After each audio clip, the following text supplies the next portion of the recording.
और उससे भी बड़े भाग होते हैं उन जीवों के जो इस मूल ज्ञान को थोड़ा सा भी समझ पाते हैं।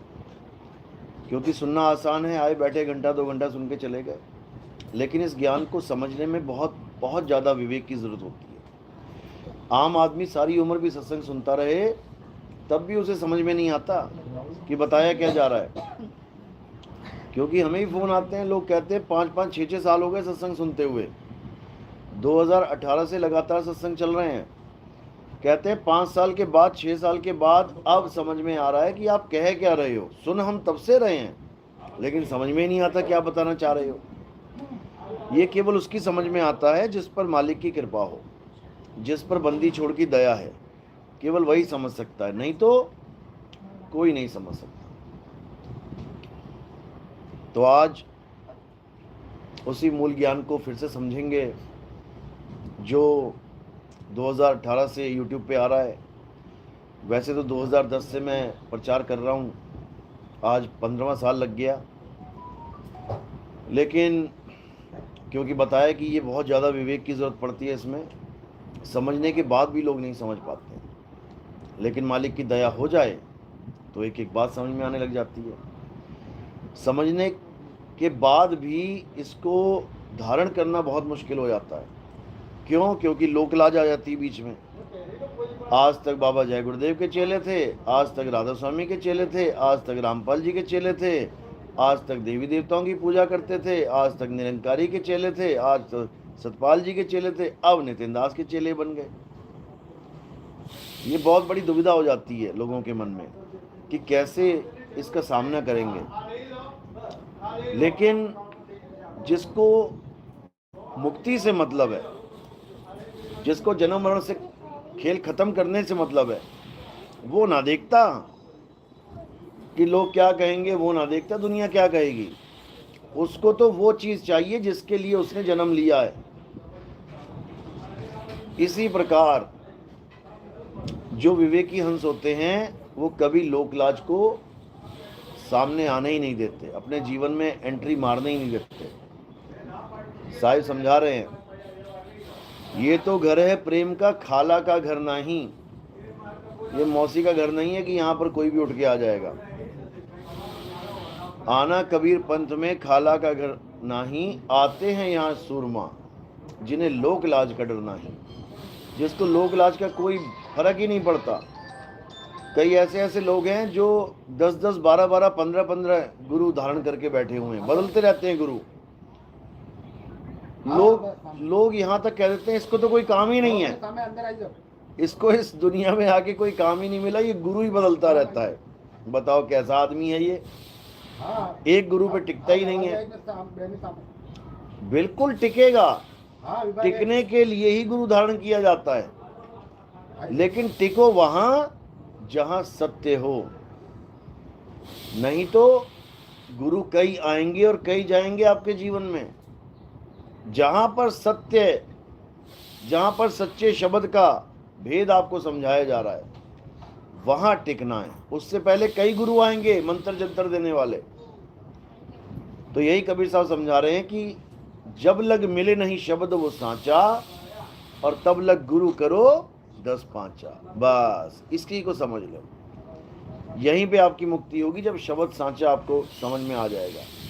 तो आज उसी सच्चे शब्द की महिमा गाएंगे और सत्संग शुरू करने से पहले मालिक के नाम पे जयकारा लगाएंगे और फिर सत्संग को आगे बढ़ाएंगे। बोलिए परमपिता परमात्मा की, सदगुरु बंदी छोड़ कबीर साहिब की, सदगुरु मदन पति साहिब की, सदगुरु दीवान जवाहर पति साहिब की, सदगुरु राम सेवक साहिब की, सदगुरु वैराग पति साहिब की, कलीनापुर धाम की, सभी संतों की, सभी भक्तों की, आज के आनंद की, सत्संग कराने वालों की, इनके माता पिता की, सकल हंस को बंदगी साहेब बंदगी सतनाम। बोलो साहेब की जय। आ जाओ।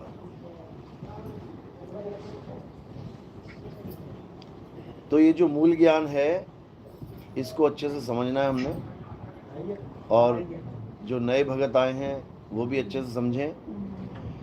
जीवन केवल एक ही है आपके पास, ये कुछ साल बचे हैं आपके बस। आधे से ज़्यादा जीवन निकल चुका है। अब इन कुछ सालों में क्या करना है हमने, अब हमने सत्य को खोजना है। जिस सत्य को खोजने के लिए बड़े बड़े ऋषि मुनि अपना घर बार छोड़ के जंगल में चले गए। महात्मा बुद्ध जैसे देख लो, अपने पिता को, माता को, बीवी को, बच्चे को, सबको सोता हुआ छोड़ दिया और कहाँ चले गए? जंगल में। क्या ढूंढने के लिए? सत्य को ढूंढने के लिए, कि मुझे सत्य मिल जाए। क्या है सत्य? अब सत्य जंगल में थोड़ी नहीं पड़ा था कि किसी पेड़ के नीचे सत्य पड़ा है उसको जाके मिल जाएगा। लेकिन सत्य उसको अपने शहर में भी नहीं मिला, क्योंकि अगर शहर में मिल जाता तो जंगल ना जाते। तो जंगल में क्यों गए? क्योंकि पहले यही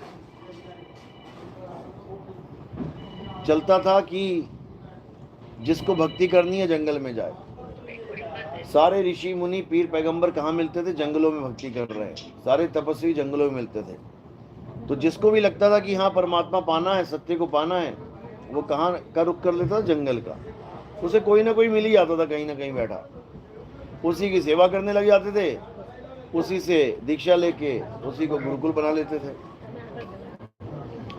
तो वो सत्य जिसको हम जंगल में जाके ढूंढ रहे थे, संतों ने बताया कि वो सत्य जंगल में नहीं है, वो तुम्हारे पास है और तुम्हें घर बैठे मिल जाएगा। कब मिलेगा? जब तुम्हें कोई भेदी गुरु मिल जाएगा। जपी तपी सन्यासी नहीं, नाम जपने वाले, तपस्या करने वाले, घर बार छुड़वा देने वाले, ये कुछ कैटेगरी अलग है, ये ज्ञान कुछ अलग है। और आत्मा का ज्ञान, आत्म ज्ञान, ये कुछ अलग है। जब तब व्रत पूजा पाठ में हम किसी और को इष्ट बना के, किसी और को देव बना के, किसी और को भगवान बना के हम पूजा करते हैं। और आत्मज्ञान में हम किसी की भी पूजा नहीं करते। आत्मज्ञान में किसी दूसरे का नाम भी नहीं लेते। आत्मज्ञान में क्या लेते हैं? हम अपना ज्ञान लेते हैं, अपना निज अनुभव लेते हैं, अपने निज स्वरूप का ज्ञान लेते हैं। हमें किसी और से मतलब ही नहीं रह जाता। कोई कहे राम जी की पूजा, श्याम जी की पूजा, हनुमान जी की पूजा, मतलब ही नहीं रह गया इनसे। जो कर रहा है करने दो उसको, क्योंकि वो किसको पाना चाहता है? वो शरीरों को पाना चाहता है। राम जी के शरीर की पूजा क्यों कर रहे हैं लोग? ताकि राम जी मिल जाए। कृष्ण जी के शरीर की पूजा क्यों कर रहे हैं? ताकि कृष्ण जी मिल जाए। तुम्हें शरीर के साथ जोड़ा ही नहीं जाएगा, तुम्हें शरीरों की पूजा में उलझाया ही नहीं जाएगा।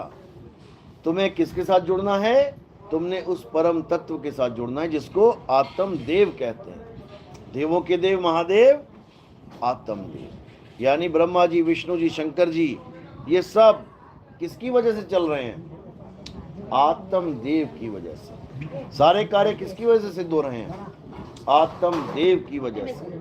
लेकिन हम आत्म देव को ही भूले बैठे हैं और बाकी सबको देव बना दिया। हमने पत्थरों को देव बना दिया, हमने पानी को देव बना दिया, हमने अग्नि को देव बना दिया, हमने वायु को देव बना दिया, हमने हर बंदे को देव बना दिया। लेकिन हम जिसको असली मायने में देव कहें, देवों के देव, महादेव, आत्मदेव, उसको हम जान ही नहीं पाए। बस यही हमारे जीवन की सबसे बड़ी भूल है। इस संसार में अगर इंसान ने सबसे बड़ी भूल की है तो केवल क्या की है? खुद को नहीं जान पाया और जन्म बर्बाद कर लिया। सबसे बड़ी भूल है ये। तुम लाखों करोड़ों रुपए कमा के कहीं रख के भूल जाओ ना, इसके सामने वो तुच्छ नहीं है, एक चरणों की धूल का कण भी नहीं है। करोड़ों रुपया तुम भूल जाओ कहीं रख के, तुम्हें लगेगा बहुत बड़ा नुकसान हो गया, लेकिन हमारी नज़र में वो बिल्कुल भी नुकसान नहीं है। हमारी नज़र में नुकसान कब है? जब ये इंसान जन्म तुम्हारा बर्बाद हो गया। सबसे बड़ा नुकसान है, इससे बड़ा इस दुनिया में कोई नुकसान हो ही नहीं सकता। एक इंसान जन्म बर्बाद होने का मतलब है 1,84 बार जन्म लेके मरना। सोचो, एक गलती, केवल कहते ना मेरी एक गलती माफ कर दो, चल ठीक है तेरी एक गलती माफ कर दी, ये तो माफ भी ना होती। ये तो तुम ये भी नहीं कह पाओगे कि मेरी एक गलती माफ कर दो। ये गलती ही एक मिलती है करने को, दो का तो ऑप्शन ही नहीं है। 184 भुगत के पौ पे अटके आए, और अब की पासा ना पड़ा तो फिर 84 जाए। वहां ये नहीं चलेगा अरे एक चांस और दे दो मुझे, पासा सही नहीं पड़ा, पासा नहीं पड़ा, चल बेटा पासे खेल तू 84 में जाके। अब पता लगेगा तो ये 84 का जाल क्या होता है। अब कोई कृष्ण जी नहीं बचाने वाला, कोई राम जी नहीं बचाने वाला, कोई हनुमान जी नहीं बचाने वाला, कोई भोले शंकर ना बचाने वाला, कोई दुर्गा माता नहीं बचाने वाली। अब 84 की टिकट कट गई तो कट गई। अब शंकर जी बैल बना के ऊपर तो बैठ लेंगे, लेकिन कहो कि नंदी को मुक्त कर दें, और मुक्ति उनके बस की बात नहीं है। गणेश जी बन के चूहे को साइड में तो रख लेंगे, चल भैया तू भी 2 लड्डू खा ले मेरे साथ, लेकिन कहो कि चूहे को मुक्ति मिल जाए गणेश जी के साथ रह के, तो नहीं मिलने वाली है। समझ लो, दुर्गा माता के पास चले गए, शेर बना के ऊपर तो बैठ जाएगी, लेकिन कहो इस शेर की मुक्ति करवा दो, तो भैया मुक्ति वाला काम नहीं है अब यहाँ पे। अब तो 84 वाला काम है। तो मुक्ति कब मिलती है? हे अर्जुन, ये जो मनुष्य जन्म है, इस मनुष्य जन्म का प्रधान उद्देश्य जन्म मरण से मुक्ति है। लेकिन दुख के साथ ये कहना पड़ता है कि जो कृष्ण जी के भगत हैं, एस्कॉन वाले ले लो, गौड़ मठ वाले ले लो, वो कहते हैं कि मुक्ति सबसे तुच्छ चीज है। वो मतलब उल्टी गंगा बहा रखी है उन्होंने। वो कहते हैं मुक्ति तो महा बकवास चीज है, असली चीज क्या है? कृष्ण जी के साथ आओ, जन्मों जन्मों को उनके साथ रहो, उनकी सेवा करो, उनके साथ ग्वाल गोपाल बन जाओ, खेलो खाओ चले जाओ। इसको वो अच्छा मान के बैठे हैं। सोचो, और कृष्ण जी क्या कह रहे हैं कि हे अर्जुन, जो अपनी आत्मा में रमण करते हैं, जो अपनी आत्मा में तृप्त हैं, जो अपनी आत्मा में संतुष्ट हैं, ये नहीं कह रहे जो मेरे साथ संतुष्ट हैं, जो मेरी सेवा करने में संतुष्ट हैं, जो मेरी सेवा करने में तृप्त हैं, ऐसा नहीं बोल रहे वो कह रहे हैं जो अपनी आत्मा में रमण करते हैं। अध्याय 3 17वां श्लोक पढ़ो। जो अपनी आत्मा में रमण करते हैं, जो अपनी आत्मा में तृप्त हैं, जो अपनी आत्मा में संतुष्ट हैं, उनके लिए कोई धार्मिक कर्म कर्तव्य लागू नहीं होता। वो मेरी एक बार भी पूजा ना करे। अभी कल सत्संग हुआ था आनंद में, वहां पर बाबा जी बैठे हुए थे, कहते आपने सत्संग तो बहुत बढ़िया किया, लेकिन आपने 18वें अध्याय का वो श्लोक नहीं बोला जिसमें वो कहते हैं कि हे अर्जुन तू मेरी शरण में आ जा। मैंने कहा फिर आपने सुना क्या? 1 घंटे तक शरण ही तो बता रहा था मैं, किसकी शरण में जाना है। 1 घंटे तक मैं आत्मा आत्मा आत्मा आत्मा आत्मा, अचल आत्मा, अडोल आत्मा, परम आत्मा, कितने नामों से मैंने उसके बारे में जिक्र किया कि आत्मा की शरण में चले जाओ। आत्मा यानी अडोल आत्मा, जीव आत्मा नहीं। इतना सब समझाने के बाद तुम फिर कृष्ण जी पे आके अटक गए, उनके शरीर पे आके अटक गए कि कृष्ण जी की शरण में जाओ। अरे कृष्ण जी शरीर है ही नहीं। कृष्ण जी ने कितनी बार बोला गीता में, हे अर्जुन मैं अजन्मा हूं, मेरा कभी जन्म नहीं होता, मेरी कभी मृत्यु नहीं होती। तो तुम कैसे कृष्ण जी को शरीर बना के बैठे हो?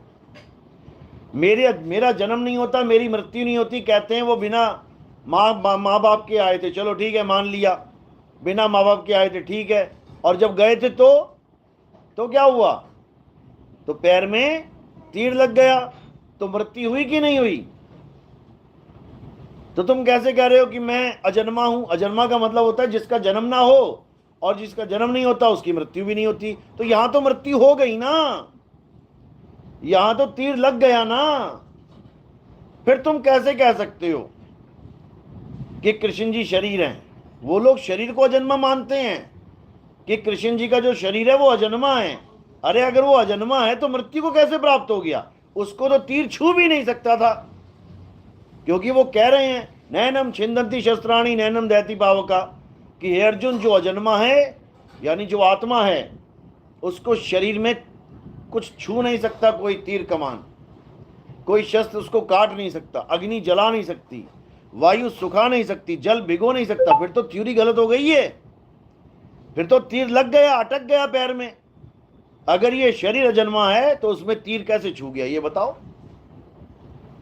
तो ये सब अज्ञानता है। गीता में एक जगह भी नहीं बोला कि शरीर की पूजा करो। अपने स्वरूप की बात बोली है कि अगर तुम मुझे प्राप्त करना चाहते हो अर्जुन, मेरी शरण में आने से पहले यह जानना पड़ेगा मैं हूं कौन। शरण में तो बाद में आएंगे, पहले मुझे जान मैं हूं कौन। तेरे मेरे कई जन्म हो चुके हैं, कई जन्म। तू नहीं जानता, मैं जानता हूं। तेरे मेरे कई जन्म हो गए हैं, लेकिन मैं अजन्मा हूं। अब ये दो बातें कैसे आ सकती हैं एक साथ? एक तरफ कह रहे हैं तेरे और मेरे कई जन्म हो गए, और एक तरफ कह रहे हैं कि मैं अजन्मा हूं। तो ये ज्ञानियों और अज्ञानियों दोनों के लिए बोला जा रहा है। जो अज्ञानी जीव है वो ये मान के बैठ जाएगा कि कृष्ण जी के बहुत सारे जन्म हो चुके हैं, और जो ज्ञानी पुरुष है वो उसी वक्त समझ जाएगा कि कृष्ण जी के जन्म नहीं हुए। किसके जन्म हुए हैं? शरीर के, शरीर के जन्म हुए हैं। कृष्ण जी तो अजन्मा हैं। जैसे वो अजन्मे हैं वैसे ही हम भी अजन्मे हैं, लेकिन हम अपने आप को भूल गए हैं कि हम है क्या। और हमने क्या मान लिया अपने आप को? शरीर मान लिया, आदमी औरत मान लिया, बच्चा बूढ़ा जवान मान लिया। अब अगर मान ही लिया अपने आप को शरीर, तो 101% हमारी मृत्यु होगी, कोई बचा ही नहीं सकता। जब शरीर ही बन गए तो शरीर पैदा ही हुआ है मरने के लिए। तुम्हारे घर में बच्चा पैदा हुआ, ये तुम्हें लग रहा है कि वो बच्चा इंजीनियर बनने के लिए पैदा हुआ, डॉक्टर बनने के लिए पैदा हुआ, या कोई बड़ा आदमी बनने के लिए पैदा हुआ। ये हमें पता है कि वो मरने के लिए पैदा हुआ है। ये इंजीनियर, ये डॉक्टर, ये एक्टर तो रोटी खाने के धंधे हैं, खाने कमाने के धंधे हैं। ये कोई रिक्शा वाला बन के रोटी खा रहा है, कोई डॉक्टर बन के रोटी खा रहा है, कोई इंजीनियर बन के रोटी खा रहा है, कोई ठेकेदार बन के रोटी खा रहा है, कोई मोची बन के रोटी खा रहा है। ये तो रोटी खाने के धंधे हैं। असल में उसका जन्म क्यों हुआ है? मरने के लिए। किसान खेत में फसल क्यों उगाता है? क्यों उगाता है? उसको काट के खाने के लिए, ताकि उसको काटें और खाएं। नहीं तो क्यों उगाएगा वो? तुमने आम का पेड़ उगाया किस लिए? खाने के लिए। तुमने गोभी, भिंडी, मिर्ची, अदरक, जो भी तुमने खेत में उगाया, किसके लिए? खाने के लिए। इसी प्रकार इस दुनिया में जो भी पैदा हो रहा है, जो भी, किस लिए? खाने के लिए। इसीलिए कबीर साहब समझा रहे हैं, 3 लोक एक जेल है, और पाप पुण्य 2 जाल। सारा जग भोजन बना, और खाने वाला काल। काल ही खाता है सबको, लेकिन उसका चेहरा एक नहीं है कि तुम कहोगे हाँ ये काल खा रहा है। सारे मुंह उसी के मुंह हैं, सारे दांत उसी के दांत हैं, सारे चेहरे उसी के चेहरे हैं। वो ऐसे खाता है पता भी नहीं लगने देता। खाता वो खुद है, और तुम्हारे सिर मड़ देता है कि तू खा के आया। सुबह सुबह नाश्ता करके आए सारे? हाथ खड़ा करो, किसने नाश्ता किया? एक ने भी नहीं किया है। कौन करके आ रहा है? एक काल करके आ रहा है। एक काल नाश्ता करके आ रहा है, अब दोपहर का अंदर किचन में खाना भी बना रहा है। ये काल है भाई, ये तुम नहीं हो। तुम तो एक दाना नहीं खा सकते, तुम तो एक घूंट पानी नहीं पी सकते। ये सारा भोजन कौन कर रहा है? ये काल कर रहा है। तो इसी काल को समझना है। ये खाता पीता डकार मारता खुद है, लेकिन तुम्हारे सिर पे बोझा ला देता है, तू खा के आया, तू खा के आया, तू खा के आया। और तुम भी कहते हो हाँ मैं खा के आया, मैं खा के आया। आजा बेटा, फिर खा के आया तो अब किसी का ग्रास बन भी। तो इसी को समझना। गरीबदास जी महाराज ने कलम तोड़ रखी है काल के ऊपर। काल काल सब कोई कहे, काल न चीने कोई।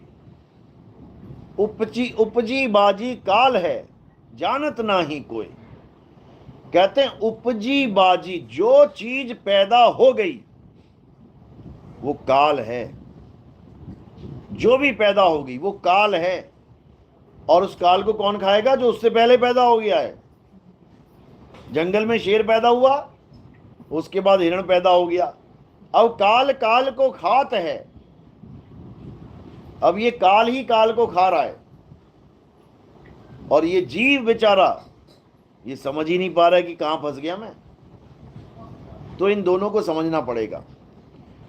ओहम क्या है? काल है, और सोहंग क्या है? जीव है। इसी को समझना है। ओहम काया मर मरी जाए, और सोहंग फिर गोता खाए। बस इसी को समझना, ये तत्व ज्ञान है। और जब मंत्र ज्ञान में आ जाओगे तो ये ओहम और सोहम क्या बन जाता है? ये मंत्र बन जाता है। लोग तत्व को भूल जाते हैं कि ओम क्या है, सोहम क्या है, मंत्रों को पकड़ के बैठ जाते हैं। ओम सोहम जप रहे हैं, उसी को सतनाम बना दिया इन लोगों ने।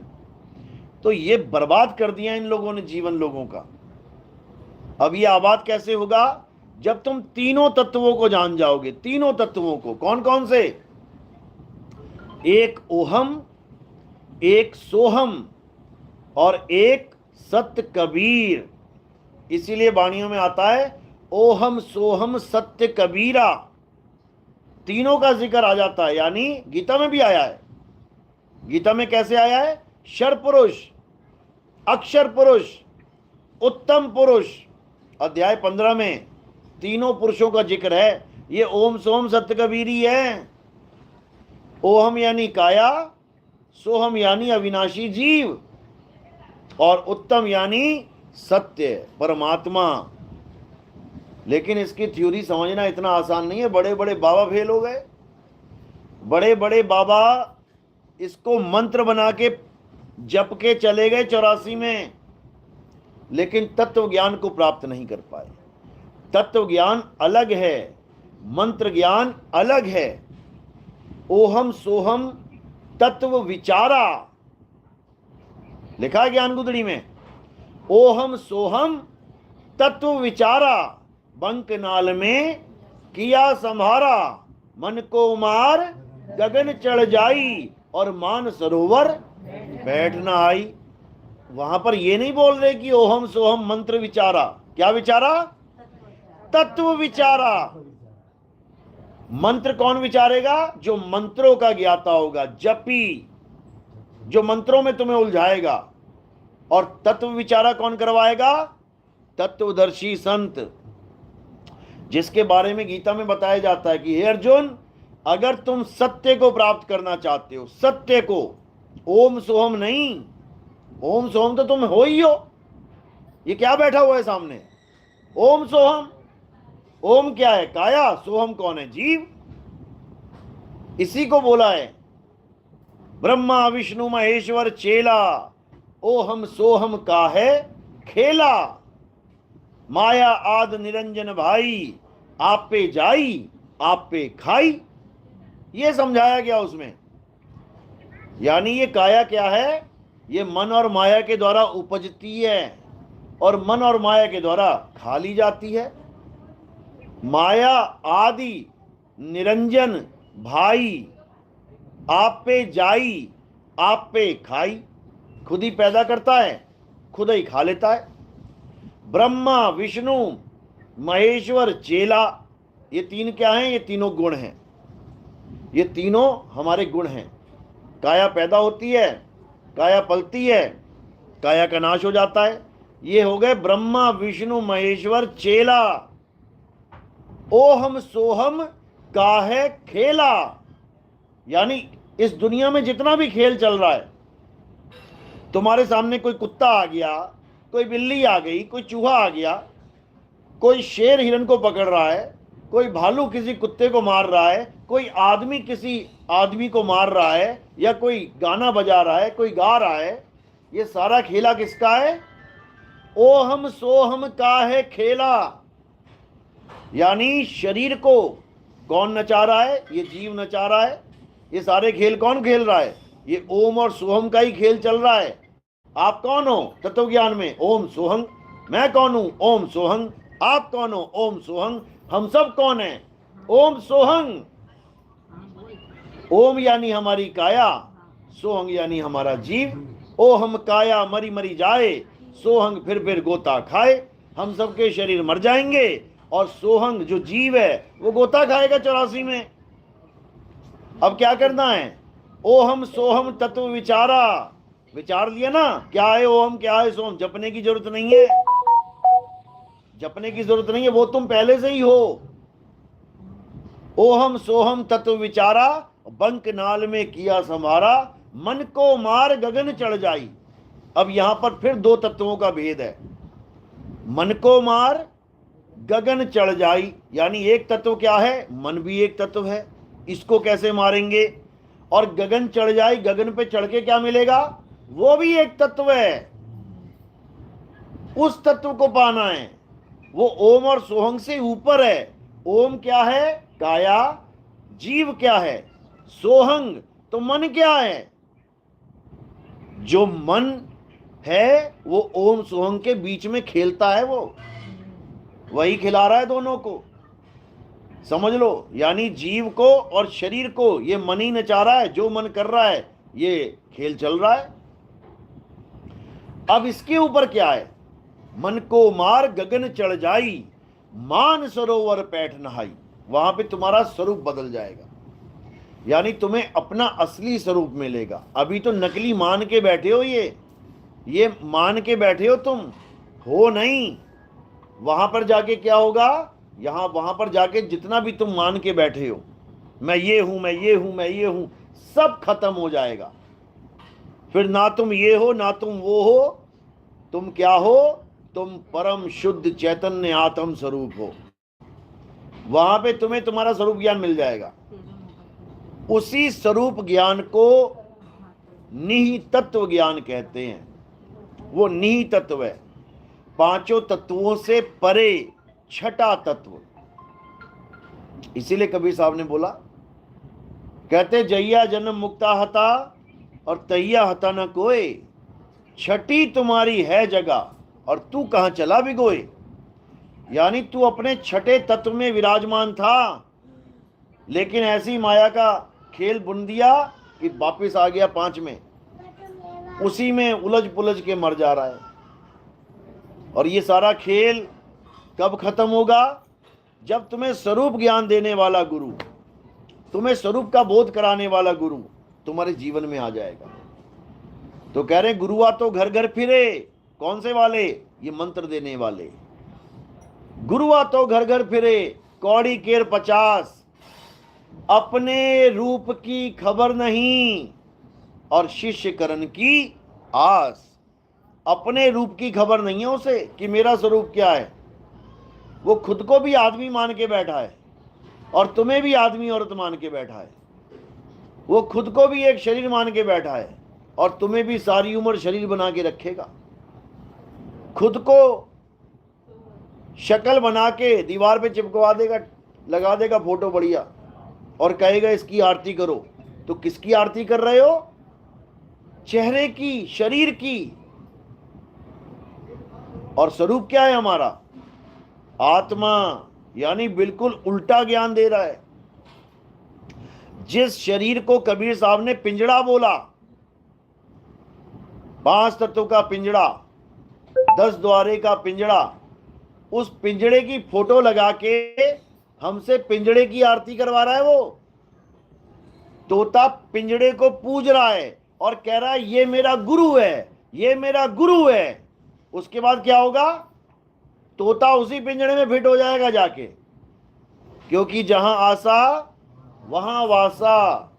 अगर पिंजरे को पूजोगे तो पिंजड़ा ही मिलेगा, और अपने स्वरूप को पूजोगे यानी आत्म देव को पूजोगे तो आत्म देव ही मिलेगा। इसीलिए गुरु ग्रंथ साहब में लिखा है आत्म देव पूजिए।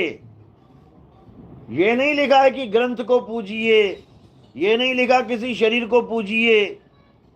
क्या लिखा है? आत्म देव पूजिए। अरे आत्म देव तो तब पूजेंगे, पहले पता तो लगे आत्म देव है क्या, कि केवल नाम बोल दिया आत्म देव हो गया काम। उसके बारे में जानना पड़ेगा। तो कैसे जानेंगे? जब आत्मज्ञानी गुरु आएगा। वो बताएगा तुम्हें तुम्हारी आत्मा का स्वरूप। कैसे बता पाएगा? क्योंकि उसने अपनी आत्मा को जान रखा होगा। मालिक की कृपा होगी, आत्मा को जानेगा, फिर मालिक की कृपा से ही आगे आत्मा का ज्ञान देगा। जल में मीन प्यासी, मोहे देखते आवे हांसी, आत्म ज्ञान बिना नर भटके, कभी काबा कभी काशी। यानी वो मंत्रों से परे कर देगा, ये सारे तंत्र मंत्र सब छुड़वा देगा, ये सारी पूजा पाठ हवन यज्ञ सब छुड़वा देगा, ये पत्थर सीमेंट बजरी सरिया सब छुड़वा देगा, और क्या बता देगा? अमर होने का एकमात्र तरीका, जो हनुमान जी को भी बताया था। किसने? कबीर साहब ने। लोग कहते फिर त्रेता के बाद द्वापर में हनुमान जी कैसे आ गए? ये भी चक्कर में पड़े हैं लोग। कहते हैं अगर वो अमर ही हो गए थे तो वो त्रेता के बाद द्वापर में कैसे आ गए? अरे द्वापर छोड़ो, वो कलयुग में भी खड़े हो जाएंगे, कितनी देर लगेगी? क्यों? क्योंकि काल भगवान के पास हनुमान जी की कोई कमी है क्या? वो कितने हनुमान जी खड़े कर दे वो। अभी तुम्हें नहीं पता काल के बारे में। आप श्रीमद् देवी भागवत पढ़ लेना, पुराण। तुम लोग मानते हो कि एक ब्रह्मा एक विष्णु एक शंकर जी होते हैं, तुम एक बार पुराण पढ़ लेना, वो उसमें तुम्हें कई ब्रह्मा कई विष्णु कई शंकर दिखाई दे जाएंगे। क्योंकि वो कितने ही बना सकता है, उसके पास कोई लिमिट ही नहीं है। रासलीला में कितने कृष्ण जी नचाए थे उसने? कितने कितने थे? 16,000। तो कृष्ण जी तो एक थे, 16,000 कहां से आ गए? जब 16,000 कृष्ण जी को नचा सकता है वो, तो एक हनुमान जी लेके नहीं आ सकता अगले युग में? उसके लिए इम्पॉसिबल कुछ नहीं है, समझो।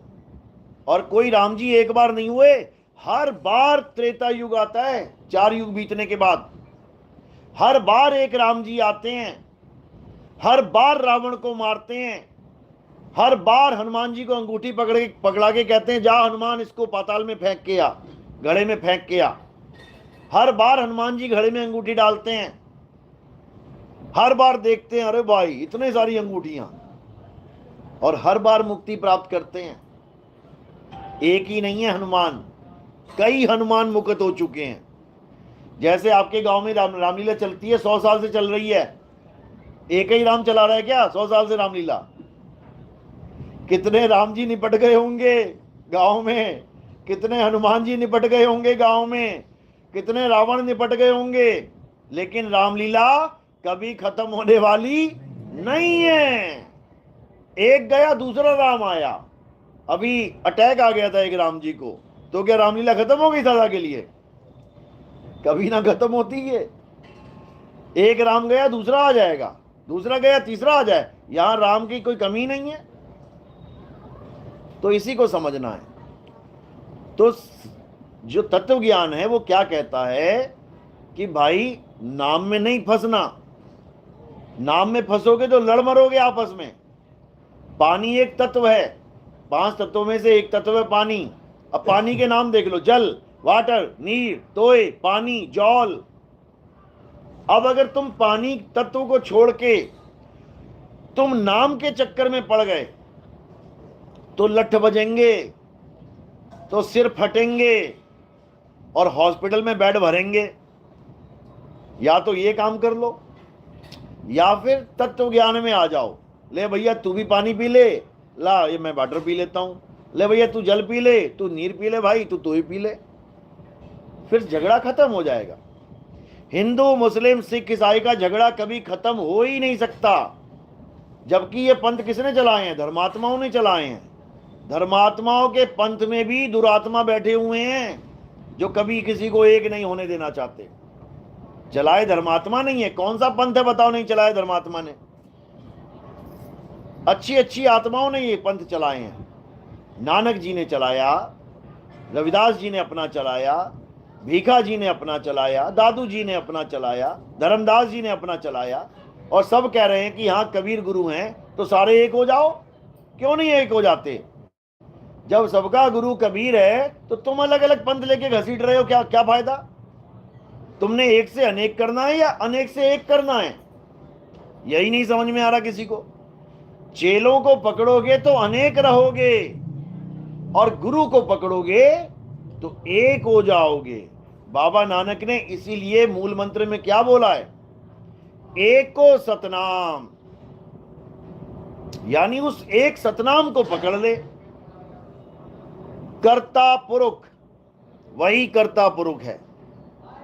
निरपहो, निर्वैर, वो किसी से डरता नहीं है, किसी को मारता नहीं है। अकाल मूरत, उसका कभी काल नहीं आता, यानी उसकी मौत नहीं होती। अजूनी, यानी वो कभी किसी योनि में नहीं आता। कोई कहे आदमी के अंदर है, नहीं है। कोई कहे कुत्ते बिल्ली हाथी के अंदर है, नहीं है। वो कभी योनि में आता ही नहीं है। क्यों? क्योंकि योनि में आने के लिए चल के आना पड़ेगा और वो चलता ही नहीं है। वो अचल है, वो चलता नहीं है, वो आता जाता नहीं है। अध्याय 2 24वां श्लोक क्या कह रहे हैं? हे अर्जुन, ये आत्मा कौन सी आत्मा? परमात्मा। ये आत्मा अछेद्य है, इसको कोई छेद नहीं सकता। ये अदा है, इसका कोई दाह संस्कार नहीं कर सकता। ये अशोष्य है, ये अचल है, ये सदा स्थिर रहने वाला है, ये अडोल है। ये आत्मा ही सत्य सनातन है। तो सदा स्थिर रहने वाला अचल, ये कब आएगा चल के 84 में आने के लिए? कौन आ रहा है शरीर में और कौन शरीर छोड़ के जा रहा है? जब इसको समझ जाओगे तो पता लग जाएगा ये कौन सी आत्मा है। ये जीव आत्मा है, इसको जीव बोला गया है। हमारे शरीरों में जीव विराजमान है, हमारे शरीरों में परमात्मा विराजमान नहीं है। जीव बंधन में है, 5 तत्वों के पिंजड़े में ये जीव फंसा हुआ है, परमात्मा पिंजड़े में नहीं है। लेकिन ये अज्ञानी जीव क्या करता है? ये त्रिकुटी में ध्यान लगा के यहां पर परमात्मा को प्रकाश रूप में देखना शुरू कर देता है कि कौन है परमात्मा? प्रकाश है। कोई कहता है ज्योत है, कोई कहता है यहां हमारा गुरु प्रकाशमान 16,000 करोड़ सूरज चमक रहे हैं, वो हमारा गुरु है। ये सब झूठ है, ये सब माया का खेल है। कबीर साहब इसी का खंडन कर रहे हैं। कबीर साहब क्या कहते हैं? तुमसे कहूं मैं नाम विचारी, ना वो ज्योत, ना पुरुष, ना नारी। सारा खेल ही खत्म कर दिया। आप देखोगे सरगुण और निर्गुण भक्ति में क्या देखोगे आप? जितने भी साकार की पूजा करने वाले हैं, ये परमात्मा किसको बताएंगे? राम जी, हनुमान जी, शंकर जी, माता जी, शरीरों को परमात्मा बताएंगे। आदमी और औरत की पूजा करवाएंगे तुमसे। हनुमान जी आदमी की औरत हैं? आदमी। राम जी आदमी की औरत हैं? आदमी। सीता माता औरत है कि आदमी? औरत। राधा आदमी है कि औरत? औरत। तुम सारी दुनिया में देख लो मंदिर, तुम्हें या तो आदमी मिलेगा या अंदर, या फिर औरत मिलेगी मूर्ति के रूप में। तो किसकी पूजा चल रही है वहां पे? आदमी या औरत की। ये हो गई साकार भक्ति। जरूरी नहीं कि राम जी और कृष्ण जी और माता ही मिलेंगी, रामपाल भी मिल जाएगा कहीं पे, वो भी साकार में ही आ रहा है, कह रहा मैं साकार हूं। वो साकार भगवान बना बैठा है, उसकी भी पूजा चल रही है, ऐसा नहीं है। कबीर साहब की भी पूजा करवा रहा है वो, आदमी बना के साकार। कि भगवान कौन है, परमात्मा कौन है? आदमी है, आदमी। लेकिन कबीर साहब क्या कह रहे हैं कि ये साकार के पुजारी हैं, ये आदमी औरत वाले साकार के पुजारी हैं, और ये प्रकाश वाले ये निराकार के पुजारी हैं। ये आदमी औरत को नहीं मानते, ये प्रकाश को मानते हैं। आंख बंद करके त्रिकुटी में ध्यान लगाया, प्रकाश ही प्रकाश हो गया, अनंत प्रकाश हो गया, कहते मिल गया परमात्मा। ये ब्रह्म कुमारी वाले, ये राधा स्वामी वाले, ये धन धन सदगुरु वाले, ये सारे जितने भी हैं जय गुरुदेव वाले, ये सब किसको परमात्मा मान बैठे हैं? इसी प्रकाश को मान बैठे हैं। सुबह का सूरज आ जाएगा, दोपहर का सूरज आ जाएगा, शाम का सूरज। अरे तो सूरज को परमात्मा मान के बैठ गए क्या? सब प्रकाश का खेल चल रहा है, सब ज्योति का खेल चल रहा है। लेकिन कबीर साहब ने क्या खेल कर दिया? खेल के साथ भी खेला कर दिया उन्होंने।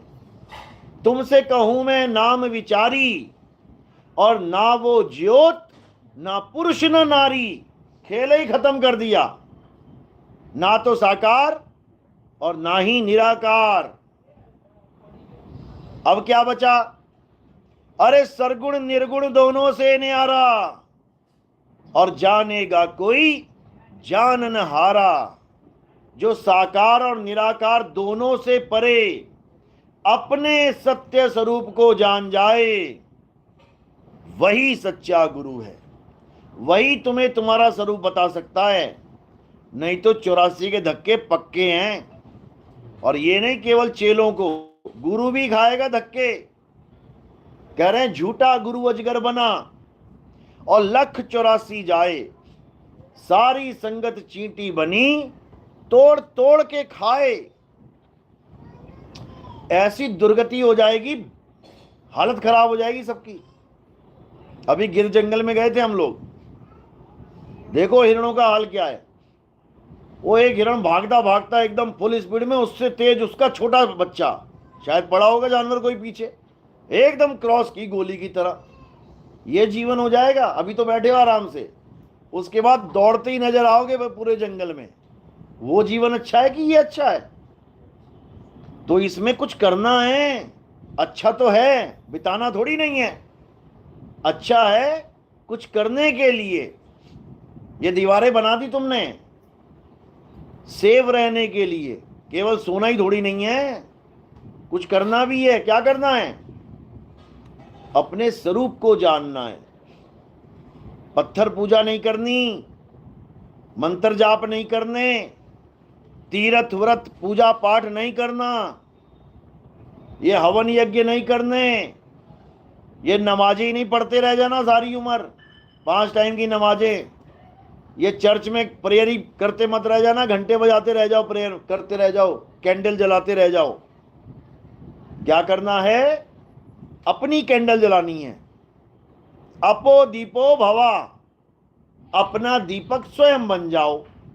अपना दीपक स्वयं कैसे बनेंगे? अपने आप को जान के।